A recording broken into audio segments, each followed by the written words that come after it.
Israel could be hit by a major earthquake, killing hundreds of people. کوجی TV کے معزز دوستوں، میں ہوں ماجد ملک اور آپ تمام دیکھنے اور سننے والوں کو السلام علیکم۔ ناظرین گرامی، موجودہ دنوں میں اسرائیل پر ایک سے ایک نئی مصیبت ٹوٹ رہی ہے۔ فلسطینیوں کا ناحق خون بہانے والی ناجائز ریاست پر شاید رب تعالیٰ کے عذاب نازل ہو رہے ہیں، کیونکہ گزشتہ ایک ماہ سے اسرائیل کو بڑے چیلنجز کا سامنا ہے۔ تازہ موصول ہونے والی رپورٹ کے مطابق اسرائیل خوفناک زلزلے سے لرز اٹھا۔ کیا یہ عذاب الہی تھا یا پھر ایران کی جانب سے کوئی حملہ؟ آج ہم آپ کو اس حوالے سے انتہائی اہم معلومات دینے کی کوشش کریں گے اور بتائیں گے کہ اسرائیلی ایئرپورٹ پر آگ بھڑکنے کے فوری بعد اسرائیل کے انٹیلیجنس وزیر نے ایران کو دھمکی کیوں دی؟ کیا اسرائیل ایران کے خلاف بڑی کارروائی کرنے والا ہے؟ آئیے ایران اور اسرائیل کی کشیدگی کا گہری نظر سے جائزہ لیتے ہیں۔ ناظرین گرامی، مزید ڈسکس کرنے سے پہلے آپ لوگوں سے گزارش ہے کہ اگر آپ نے چینل کو سبسکرائب بھی کیا ہوا ہے تب بھی بیل نوٹیفیکیشن کو آن کرتے ہوئے آل نوٹیفیکیشنز کو آن ضرور کر لیجئے تاکہ تمام ویڈیوز کی نوٹیفیکیشن آپ تک باقاعدگی کے ساتھ پہنچتی رہیں۔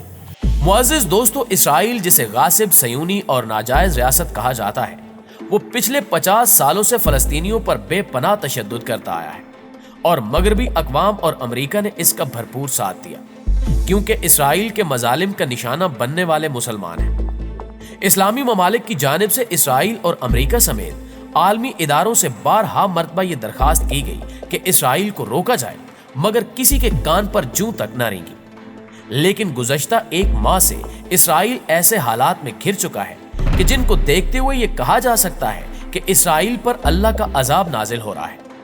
ایران اسرائیل کشیدگی نے اسرائیل کا بھرم پاش کر دیا اور اب معمولی اور کمزور سمجھے جانے والی مظلوم ریاستیں بھی اسرائیل کے خلاف اٹھ کھڑی ہوئی ہیں۔ لبنان، شام اور عراق نے بھی اسرائیل کو سبق سکھانے کا فیصلہ کر لیا ہے اور اب ایران کی پوزیشن خطے میں مزید مضبوط ہو چکی ہے۔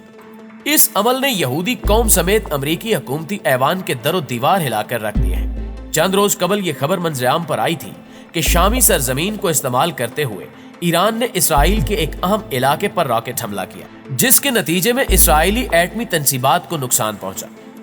اس ایرانی حملے نے اسرائیل کے دفاعی نظام کی دھجیاں بکھیر کر رکھ دی اور پھر اگلے ہی روز غزہ کی پٹی سے 36 میزائل اسرائیل پر داغے گئے، جنہوں نے اسرائیل کو زبردست جھٹکا دیا اور پورا اسرائیل لرز اٹھا۔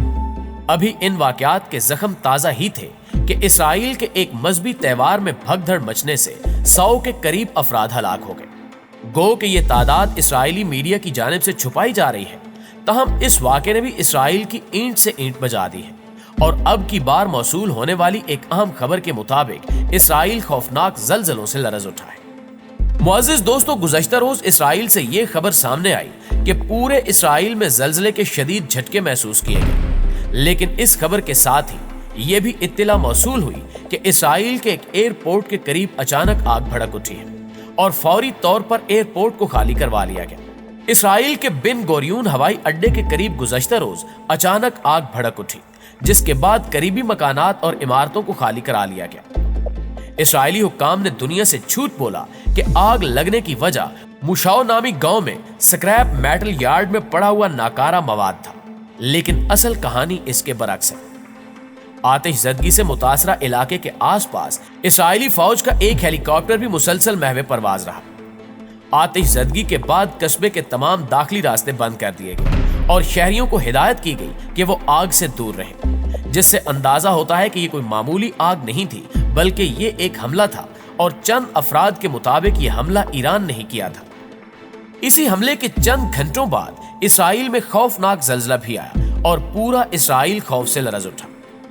یہودی قوم نے اس زلزلے کو بھی ایران کا حملہ ہی قرار دیا، تاہم چند مبصرین اسے عذاب الہی قرار دے رہے ہیں اور کہا جا رہا ہے کہ فلسطینیوں پر ظلم کرنے کے نتیجے میں اسرائیل پر اللہ کا عذاب نازل ہوا ہے۔ دوسری جانب ایک اور اہم خبر یہ بھی ہے کہ ایران اور اسرائیل کے مابین کشیدگی دن بدن بڑھتی جا رہی ہے اور دونوں ممالک ایک دوسرے کو دھمکی آمیز پیغامات دیتے دیکھے جا سکتے ہیں۔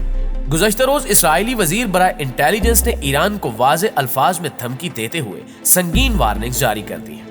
ناظرین محترم، خبر کے مطابق اسرائیل کے وزیر برائے سراغ رسانی ایلی کوہن نے خبردار کیا کہ ایران اور عالمی طاقتوں کے درمیان اگر کوئی نئی جوہری ڈیل ہوتی ہے تو اس سے پورا خطہ ہی جنگ کی لپیٹ میں آ جائے گا۔